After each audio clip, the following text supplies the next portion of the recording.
Idi Amin's rule can only be described as brutal. It is said that in just 9 years, he was the cause of the loss of up to 500,000 lives, cementing him as one of the most infamous dictators the African continent has ever seen. His exact date of birth is not known, but is commonly cited as May 30th, 1928, in northern Uganda. He was raised in a Muslim household and grew up doing mainly manual labor. He had little to no formal education, but by the time he was in his late teens, one thing stood out. He was massive. He stood over 6 foot 3 inches and was up to 127 kgs. Amin was recruited into the King's African Rifles in 1946 as an assistant cook. In 1952, his brigade was deployed against the Mau Mau rebels in Kenya, and he would be promoted to corporal, then sergeant in 1953.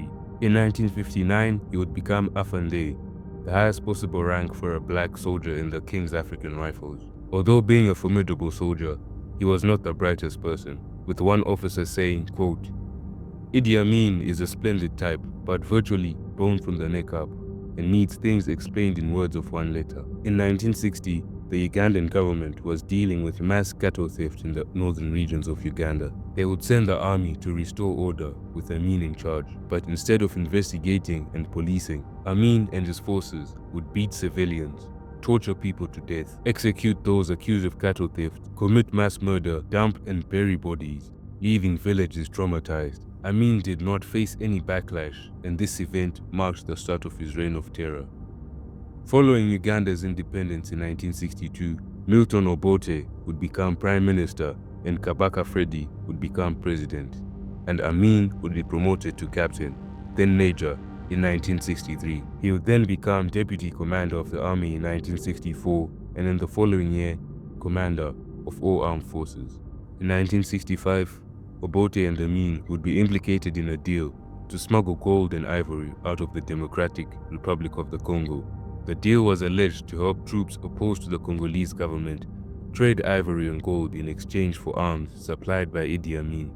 They would both be investigated in 1966, but Obote imposed a new constitution abolishing Kabaka Freddy's presidency. He would then appoint himself as president and promote Amin to army commander. They would then attack the Kabaka's palace, forcing Freddy into exile to the United Kingdom, where he would later die in 1969. Amin began recruiting members of the Kakwa tribe, his own tribe, forming a force that would obey his every order and be loyal to him and only him.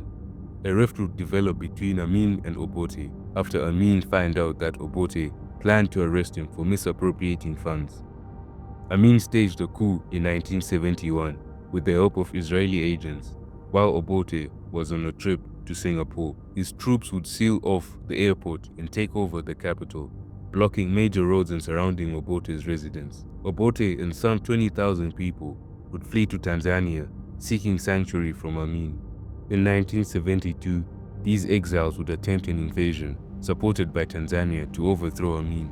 Amin would retaliate by purging the army of Obote supporters, those predominantly from the Acholi and Lango ethnic groups. In July 1971, Lango and Acholi soldiers had been massacred in Jinja and Barara barracks. By early 1972, some 5,000 soldiers and at least twice as many civilians had vanished. Many of them were brought to and perished inside torture chambers. Inside these, victims would be blindfolded, interrogated, and beaten while deprived of sleep and food. Many would end up confessing to crimes they never committed, and many were never seen again. On the topic of killing people, Amin was rumored to eat human flesh, the flesh of those he had killed. He was also rumored to have kept the dismembered body parts of his victims in a fridge, and would joke about it frequently during interviews. In the same year of 1972, Amin declared the removal of all Asians who held a British passport from Uganda. These were mainly Indians who had been brought to Uganda by the British. He would later change his statement to all Asians that weren't Ugandan citizens, stating that he had a dream where God had told him to expel all Asians, some 60,000 people from Uganda. He believed that they were sabotaging the Ugandan economy. He would then hand over their businesses to his supporters. Being inexperienced in management, many industries collapsed in the hands of his supporters, which proved disastrous for Uganda's already declining economy. Asians had accounted for 90% of the country's tax revenue. So with them gone, the economy all but collapsed. But this would turn out to be one of the lesser extreme things he did. In 1971, Amin visited Israel and the United Kingdom, asking for advanced military equipment, but the states refused to do so unless Uganda paid for it. Amin, frustrated, decided to look for assistance elsewhere, and in 1972, he visited Libya and got what he wanted.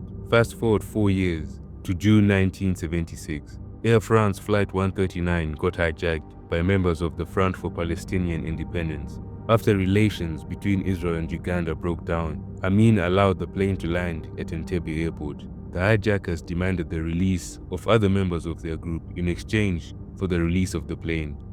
At the same time, they would begin the release of all non-Israeli passengers. Those who had Israeli passports and citizenship were separated from the other hostages. The Israelis eventually launched a raid on the airport that resulted in the death of 7 hijackers, 3 hostages, and some Ugandan soldiers. Infuriated, Amin ordered the murder of Dora Bloch, an Israeli woman who had been taken to the hospital after choking on a chicken bone. She was dragged from the hospital and shot, and had her body dumped near a sugar plantation, 20 miles east of Kampala. Amin also ordered the killing of hundreds of Kenyans who had been living in Uganda. This was in retaliation for Kenya's help in the Israeli raid. Uganda killed 245 Kenyans, including airport staff at Entebbe. He even went as far as arresting 14 of his soldiers under suspicion of collaborating with the Israelis. Once they were all gathered in a room, he would proceed to shoot 12 of them with his pistol. In January of 1979, after multiple mutinies, Tanzania, joined by Ugandan exiles, attacked Uganda, and despite military help from Libya, Amin's army retreated. Amin was forced to flee Uganda by helicopter on April 11, when Kampala got captured. By the time of his removal from power, Amin had become very unpopular. The symbols of his rule, his pictures, buildings, and objects associated with him would be subject to vandalism. Amin would live in exile in Saudi Arabia till his death in 2003. In interviews, he would show no remorse for what he did. Amin's rule was that of terror and brutality. It is estimated that between 100,000 and 500,000 people lost their lives to Amin during his 8-year rule, and we can truly say he earned the name the Butcher of Africa.